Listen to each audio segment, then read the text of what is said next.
If all police officers were fired today and a whole new batch were hired, it would not fundamentally, you see, change what is transpiring, because it's the ways in which these officers are socialized from within the ranks. It's about the model. It's getting people to understand the model of policing that certainly is about this narrative of whiteness historically, and even at times now, of course. But then we have to, it's also about an approach.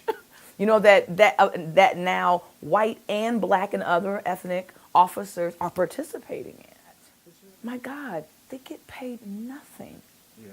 These are folks that get paid nothing, and then they go out into a world where they are facing down every manner of everything, as my grandmother would say.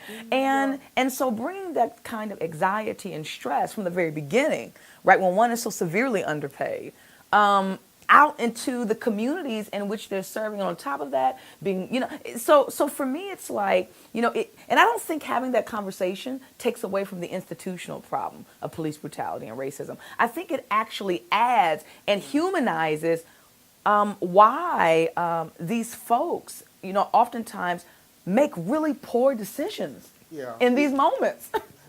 My concern is that it becomes increasingly more dangerous when a person that is a representative of the state, who is wielding tremendous political power as a representative of a state that has a decision to make or take life, then how they practice implicit bias becomes critically important to the discussion over and against certain other ways that just, everyday citizens may do so. And I think that in our country in general, there needs to be this kind of radical truth-telling in which we are willing to tell the narrative of America from what, scholars refer to as the underbelly of society, the marginalized of society. That would mean, for example, in terms of talking about the problem of policing in this nation, as you and I were discussing yesterday, that it involves talking about from slavery to Reconstruction to Jim Crow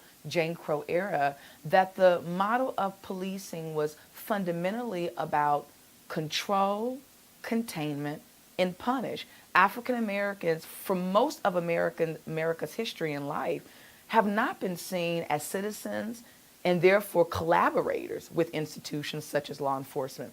That in fact, law enforcement, for most of the history of our society, has been given the duty of enforcing the laws of the land, which have been highly discriminatory and institutionally racist. So the presidential campaigns right now really reflects this general cultural and social milieu of angst and anxiety and fear that has been bubbling for some time. Donald Trump is not the beginning of what we are experiencing right now, but this has been going on for some time, and that is in direct relationship, I would argue, to the racial and ethnic divisions that are present. One, I don't think that a country can move forward in the way that we want to without that virtue of deep listening, is what I call it and refer to, that virtue of deep listening.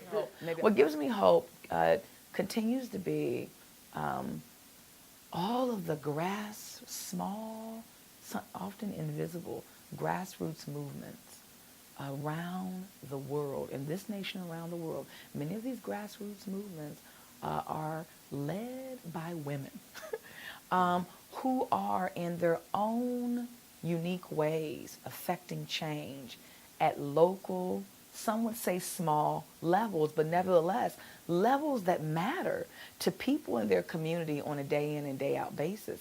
And so, I think part of the discussion of hope is maybe steering away from the need to have a kind of Superman hope, in which there's sort of one remedy that comes in and solves universally across the board all the world's problems. What does it mean to look at particular localities around the world, and especially in this nation? The Black Lives Matter movement, began as a small movement, in Ferguson.